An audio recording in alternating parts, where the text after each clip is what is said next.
Hey guys, how's it going? Y'all ever heard of Once Human? I hadn't heard anything about this game or that it was even highly anticipated back when it first released. But we'll get into that in a second. I just wanted to say that we just hit 50 subscribers on the channel a little bit ago, and I want to say thank you to all of you. Every single one of you. Not just those of you that have subscribed, but also to everyone that's ever come across one of these videos and thought to themselves, huh, this should at least be mildly entertaining. But seriously, all jokes aside, thank you all. I know I upload severely inconsistently, but it still means a lot that there's even at least one of you out there that enjoys watching these videos besides myself. So thank you, all of you. Now, I remember jumping into this game with a couple of my friends after Lemon from the Backlogs did a consumables only run on it just before the game was released. I saw that video and was hooked on the narrative from the word go. An open world survival game set in eerie horror style setting with otherworldly beasts, giant boss fights, broken mechanics, and base building. Dude, who wouldn't absolutely love a game like that? It's been a couple years now, and I've jumped back and forth with this game as time has run on, and since I got back into it recently, I wanted you guys to come along with me as I figure out what I'm doing in this world. There's been a lot of changes since the last time I played, some small and then some that are rather large, but I want to get into it with you guys all the same. Now with all that being said, let's jump right into the world of Nalcott. Now, right off the bat, some of the changes I can already see is the character creation and the tutorial area, and along with that, some of the narrative has even changed. In comparison to the original tutorial, this is beautiful. It really captures the essence of what I was hoping this game could become. That dark, eerie feeling of the unknown with a beautiful, albeit horrifying landscape is a major part of why this game got so popular to begin with. Making our way further into this area, we meet up with Mitsuko, who explains to us that we've been dragged into this world from our own by an entity known as Manibus, and his corruption is what's tainting this land and making it the stinking cesspool of rotten decay that we see before us. She goes on to tell us that the World Stones, that's these giant floating diamond-like crystals, are connected to her powers and her memories, and since they've been shattered, she's lost most of both, and the only way for us to return home is to help repair these World Stones. After repairing the first one, she tells us there's 3 more of them, and each one is guarded by a boss that we have to defeat before we can repair them. So she ushers us up to the house on the hill, where we are introduced to the building and harvesting mechanics, and then given our first firearm. It's just a simple pistol, but at least now we can make ranged attacks. Next, we move on to the first of the 4 World Stones, and our first boss fight, the weather forecast. With the low damage of the pistol, it takes several magazines and some patience, but we're able to put down the deviant, and are rewarded with a deviation of our own to use, the Zappermander.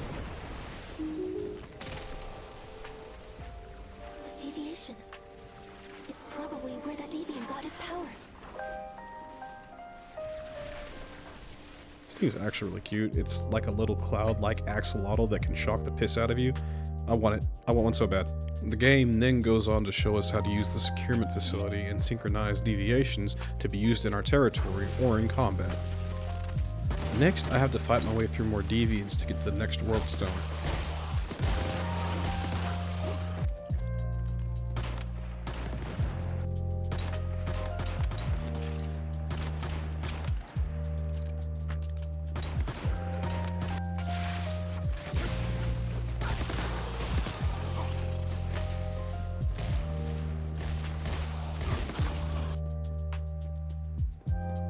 Once I get there, I'm greeted by one of my favorite Easter eggs in this game, Hale's Moving House, a nod to Studio Ghibli's movie and one of my favorite animated films, Howl's Moving Castle.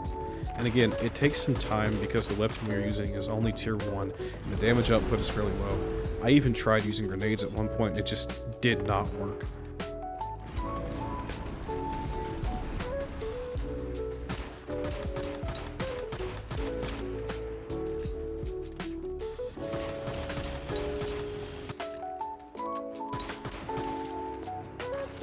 But eventually, we win the fight, I can repair the stone, and am rewarded with a mystical crate containing the blueprint for another weapon, an assault rifle, and thank God, because I was needing something with a faster fire rate.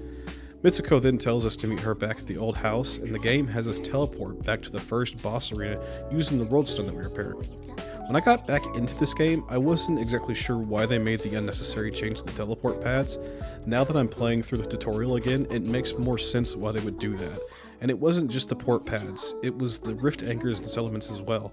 I was a bit upset with this change when I first saw it, but now that I know more about the story, I like the way they worked it into the environment. It gives you an overall goal as opposed to just another spot to TP to.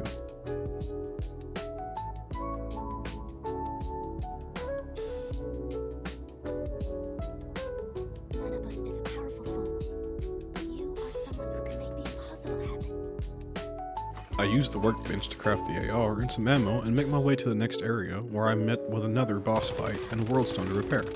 I especially liked this fight because the boss actually talks to you and gives you that eerie feeling I've been talking about. It isn't exactly a hard fight, but it's still pretty neat. I beat her, repaired the stone, and made my way to the next one, where we meet with Mitsuko, and she tells us that she wants to secure Manabus now that she has more power to do so. Once we secure Manabus, she can send us back to our own world, and so, with that information, we make our way into the next and final boss arena. Just look at this intro, dude.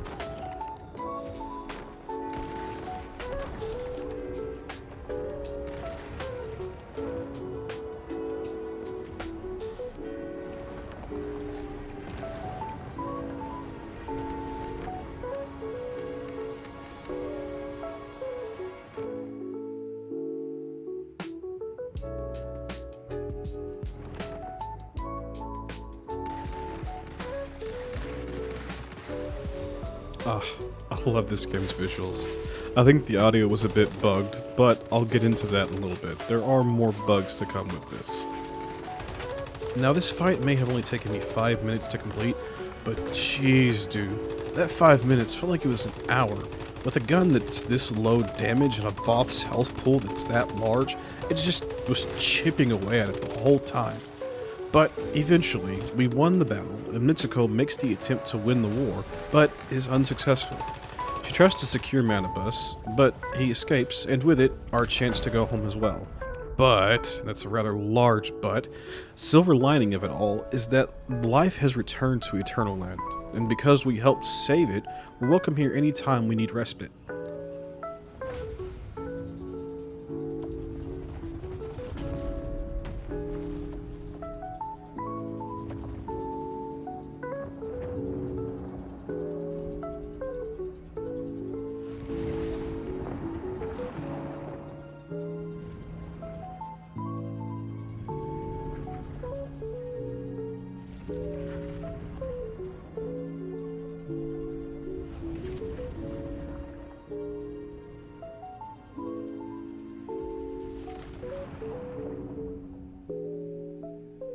That being said, we are at the end of the tutorial and are introduced to V, a friendly anomalous bird companion that we can ask for information and will point us in the right direction as we make our way through the story. He's also undergone some cosmetic changes, and while he still looks kinda cool, I like his original skin better.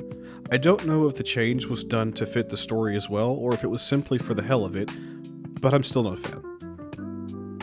Mitsuko then goes on to explain that Manabus hasn't just escaped, but he's escaped into an entirely different world as it is, and that if we want any chance at returning home, then we have to go after him. And not only do we have to go after him, we also have to beat 12 of his cronies that are, as she puts it, just as strong as he is. So, you know, there's that, I guess. She tells us that we have to choose a door and we will be sent into another world to chase after him.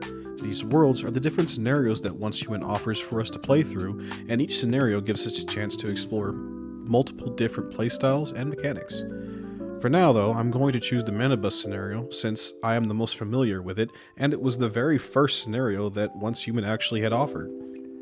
And with that, we have left Eternal Land and dove headfirst into the horrors that lie before us. Welcome everyone to Nalcott.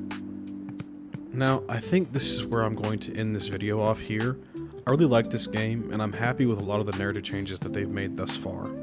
I want to keep exploring this more, so I'll be for sure making a second video, but I still have questions that I'm trying to answer.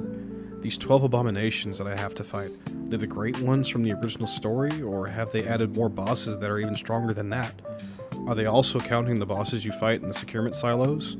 Will grabbing every single world stone have any impact on the actual narrative, or is it just another goal to shoot for? And if the changes to the tutorial are this drastic, how much different is the game itself from what it was a couple years ago? All questions that I want answered sooner rather than later, but I hope you all will want to find them out just as much as I do. And before I go, I want to take a moment again to thank you guys. I know these aren't the most high quality videos that you could be watching, and while I'm still learning how to properly record and edit and voice over, I'm ecstatic that there's any amount of you guys that enjoy watching these videos. Genuinely, thank you for taking the time to acknowledge my efforts. I appreciate you all. Y'all take it easy now. Love y'all.